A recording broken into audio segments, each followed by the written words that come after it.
malam ini kami bersama korbannya 2 orang, Bang Sunan Kalijaga dan Bang Bian sendiri.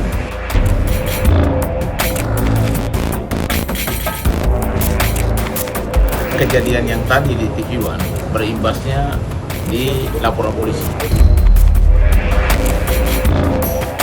Pasal 170, pasal 351 dan pasal 335. Nomor LP-nya, Bang? Dengan ancaman hukuman di atas 5 tahun.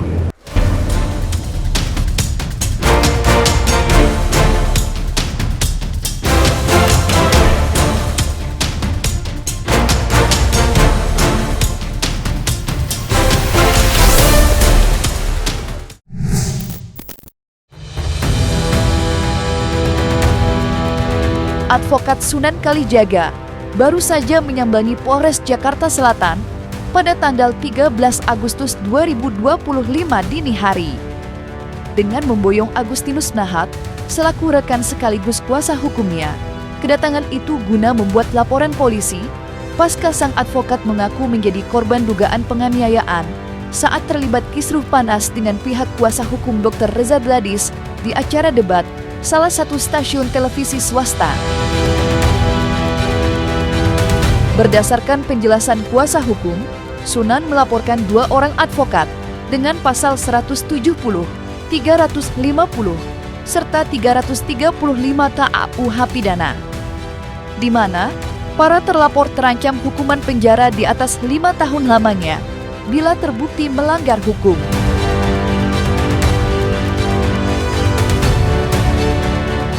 Pertama-tama saya sampaikan bahwa malam hari ini kan tanggal 12, tapi LP-nya terbentuk di 00 sekian, jadi tanggal 13 ya. Bahwa malam ini kami bersama korbannya 2 orang, Bang Sunan Kalijaga dan Bang Bian sendiri, bahwa kejadian yang tadi di TV1 berimbasnya di laporan polisi. Kenapa demikian? Memang harus ada penegakan hukum, karena sebenarnya di ruang itu adalah ruang untuk berdebat hukum, bukan ruang untuk bertinju. Kami sendiri di situ tidak ada gerakan apa-apa, bahkan Bang Sunan pun tidak ada gerakan masalah apa-apa. Untuk terlapor, kita melaporkan yang sudah ada namanya adalah Saudara Inov Traka Putra Kagan, dan Saudara Inov ini juga tadi sudah membuat surat pernyataan dan permintaan maaf kepada klien kami. Yang kedua, Saudara Suryo Bakti Batubara, dan nanti juga dari 2 itu kita kembangkan juga ada dan kawan-kawan ya. Nanti itu dalam proses penyelidikan nantinya bisa dikembangkan lagi seperti itu. Pasal 170, pasal 351 dan pasal 335. Nomor LP-nya, Bang? Dengan ancaman hukuman di atas 5 tahun. Untuk saat ini kami melaporkan 2 ya.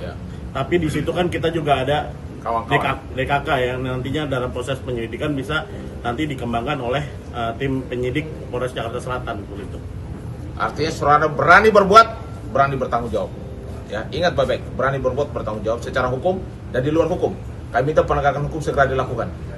Karena kami juga tidak mungkin tinggal diam melihat Bang Sunan Kalijaga, tim kami, ketua kami akan terjadi penyerangan yang seharusnya tidak dilakukan oleh orang-orang profesional. Ingat ya, motif dari kejadian jelas. 1, di situ ada pengacaranya yang kita laporkan tuh pengacara RG. Ya. Dan itu motifnya memang RG saat ini kan memang lagi ada persoalan dengan Dr. Oki. Dan juga motif satu lagi yang diduga melakukan pemukulan tersebut, itu juga motifnya dia pengacaranya si Andreas, yang mana ada bermasalah hukum juga dengan Dr. Samira, klien kita. Jadi motif jelas. Di sisi lain, Sunan Kalijaga ternyata bukanlah satu-satunya pihak yang tercantum sebagai korban dalam laporan itu. Pasalnya, selebritis sekaligus advokat Barbie Kumalasari juga mengaku sebagai korban. Lantaran kericuhan yang terjadi pada tanggal 12 Agustus 2025 kemarin membuat sang selebritis juga mengalami cedera fisik. Lantas seperti apakah penjelasan dari pihak kuasa hukum? Serta bagaimanakah pula kesaksian Barbie pasca mengalami kejadian kurang enak itu? Udah ada buktinya ya, Mas? Ya ini buktinya korban gue jadinya. Aduh, Karena Sunan tadi ya mentalnya Allah. Oke, sakit banget tuh sendalku darah semua. Astagfirullahaladzim. Ya udah yuk, makasih ya semuanya. Ya ampun. Di sini juga ada korban. Dampak dari persoalan kegaduhan ini, akhirnya Barbie Kumalasari, seorang advokat juga kena dampak. Ini kakinya ini coba. Tadi ini apa? Kuku terlepas sampai berdarah. Itu dampak dari kegaduhan yang terjadi. Yang dilakukan oleh orang profesional. Ya. Makanya tadi Bang Sina sudah sampaikan, jangan bikin mafia deh, jangan mafia sama kita. Apalagi ada kekerasan seperti ini. Kami itu profesional, kami tidak lakukan pembalasan. Gerakan tangan aja nggak ada. Kami hanya menonton aja. Tapi ingat, bukan berarti kami diam. Saya sayangkan lah ya sebagai advokat, sebagai yang senior mungkin di atas kami, itu mencontohkan hal-hal seperti itu, melakukan penyerangan, melakukan pemukulan. Saya harus katakan bahwa ini para pelaku terlapor adalah berprofesi sebagai seorang advokat, yang dimana harusnya menjaga kita sesama rekan, ya, sesama profesi itu tidak melakukan upaya seperti itu. Kami juga akan cari tahu mereka ini ya menginduk di organisasi mana. Apakah Pradi Bang Oto? Nanti saya lapor sama Bang Oto. Apakah di KAI Ibu Mia Lubis? Saya akan lapor bahwa ini orang-orang seperti ini tidak pantas, ya, tidak pantas. Artinya mengemban sebagai seorang pengacara yang profesional, gitu loh. Jadi pasti selain dari laporan polisi, nanti para kuasa hukum saya juga akan mencari tahu di mana dia organisasi tempat dia bernaung, dan kami akan laporkan.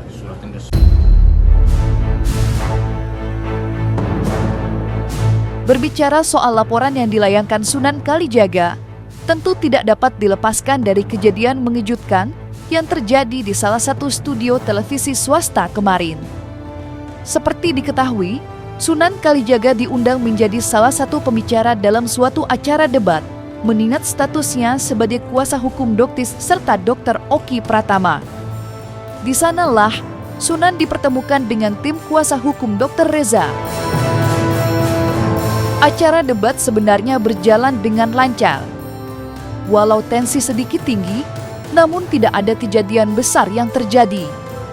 Tetapi ketika acara tersebut selesai, kericuhan tiba-tiba saja pecah. Lantas, bagaimanakah detik-detik dimulainya peristiwa tersebut?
Saya mencoba menghampiri si pelaku pemukulan maupun penyerangan terhadap saya cuma bertanya, kenapa Anda memukul saya? Kenapa Anda mau pukul saya?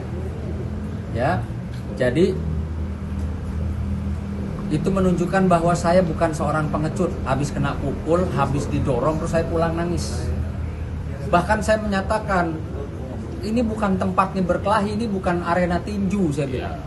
kalian tuh advokat bahkan sudah usianya di atas saya jauh ya, saya bilang.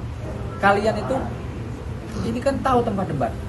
Ini bukan ruang tempat kita untuk bertinju atau berkelahi, saya bilang. Ya.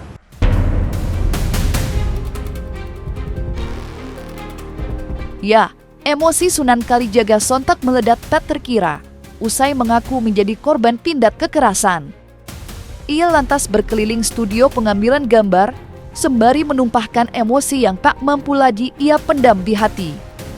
Bukan hanya kepada para seteru, Sunan Kalijaga bahkan sampai meminta pertanggungjawaban terhadap pihak stasiun televisi yang sudah mempertemukannya dengan pihak seberang. Saya minta pertanggungjawaban TV One. Saya dipukul, saya diserang. Ya? TV One, Mas. TV One.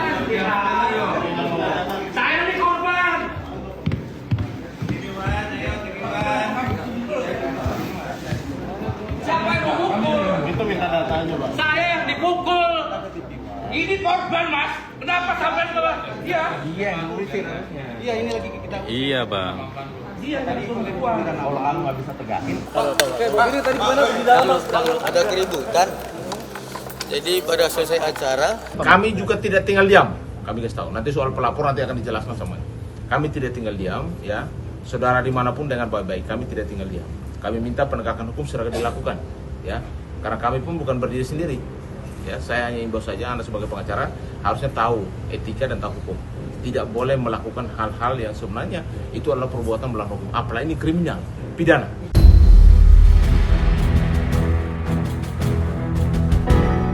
Usai meluapkan emosi, Sunan Kalijaga akhirnya dipertemukan dengan pihak yang diduga melakukan tindak kekerasan padanya. Dan kala itulah, kedua belah pihak berdebat cukup sengit. Mengingat, sang terduga pelaku sama sekali tidak mengaku jika dirinya sudah menyerang Sunan. Sampai-sampai, ia rela menulis surat pernyataan maaf kepada Sunan Kalijaga. Sayangnya, surat itu belum mampu meredakan emosi Sunan. Buktinya, sang advokat tetap membuat laporan di Polres Jakarta Selatan. Bikin tertulis kita bisa. Ini saya korban itu belum. Sudah belum. Kertas sama pulpen, Bang, boleh Bang, kertas sama pulpen. Tapi Pulpennya. agar cari. Kertas. Dia lah orangnya. Jangan pakai randan, Bro. Apa? Lo masa di belakang lo mafia skincare banyak duit. Ya. Ini bukan ring tinju. Lah makanya udah tenang-tenang, gue pikir udah tenang tadi. Itu keluar aja.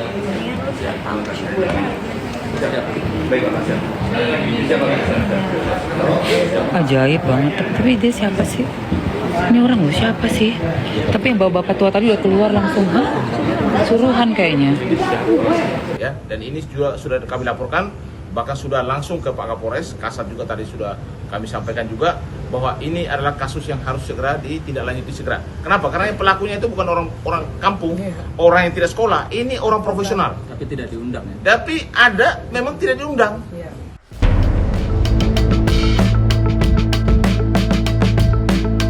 Bila ditarik sedikit ke belakang, tidak dapat dipungkiri bila hubungan Sunan Kalijaga dan pihak kuasa hukum Dr. Reza memang tidak baik-baik saja. Khususnya dengan Julianus Paulus Sembiring, yang mana Sunan dan Julianus seringkali terlibat adu argumen serta saling sindir di media sosial.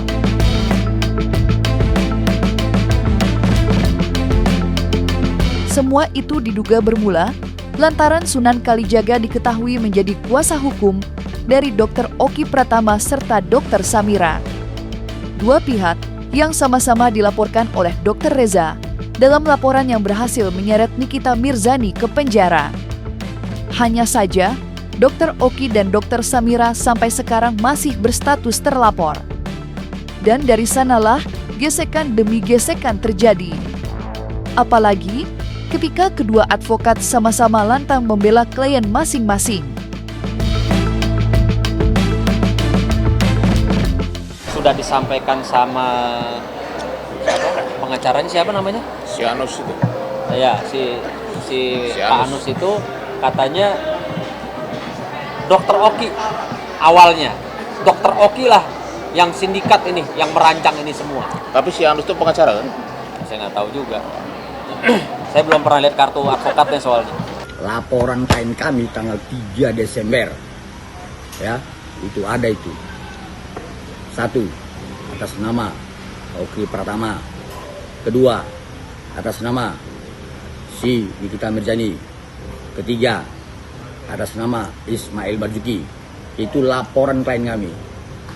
Ya, jadi kami itu melapor berdasarkan nomor LP 7355. Itu yang harus disampaikan oleh penyidik terhadap laporan kami. Kalau hanya 2 yang masih diterdakwa sampai sekarang SP2HP dan apapun itu, tentang 1 lagi belum kami dapatkan. Jadi yang si Anus yang teriak-teriak itu sebenarnya saya mau tanya dia juga, ini pengacara atau bukan sih? Ngomong tanpa dasar, ya kan? Kalau dia seorang pengacara, dia tunjukkan buktinya di publik. Ini loh, si Dokter Oki itu melakukan kejahatan, dia ini kriminal, dia ini apa namanya tadi, sindikat, tunjukin dong buktinya. Kalau lu itu adalah seorang pengacara, dan nanyakan kita sebagai pengacara, kami ini pengacara senior, lu mau tunjukin KTA, basmu kita tunjukin, makanya ketemu aja, jangan ngomong aja nggak jelas gitu loh. Sunan ini siapa? Advokat ya? Hah? Enggak, Sunan ini siapa ini? Dia advokat ya? Oh, malu kita sebagai advokat berbicara, mengajak debat publik di media. Malu gitu. Galaknya kalau di hadapan teman-teman media galak, ya kan? Siapa Sunan? Siapa Sunan? Kemarin gua tungguin, ya, gua ajak debat, kenapa nggak mau? Kita debat secara profesional. Dan saya hanya menanyakan berkaitan dengan kasus klien saya, ya, berkaitan dengan kasus yang Anda tangani. Jangan ngomong nanti di pengadilan. Kalau di pengadilan saya debatnya nggak sama dia dong, sama jaksa. Dan kalau dia bilang bikin malu itu kalau pengacara berdebat. Loh, Anda selama ini nggak pernah nonton itu para senior kita? Bukan, memang dia tidak pernah debat. Oh, nggak pernah Emang debat. pengacara baru.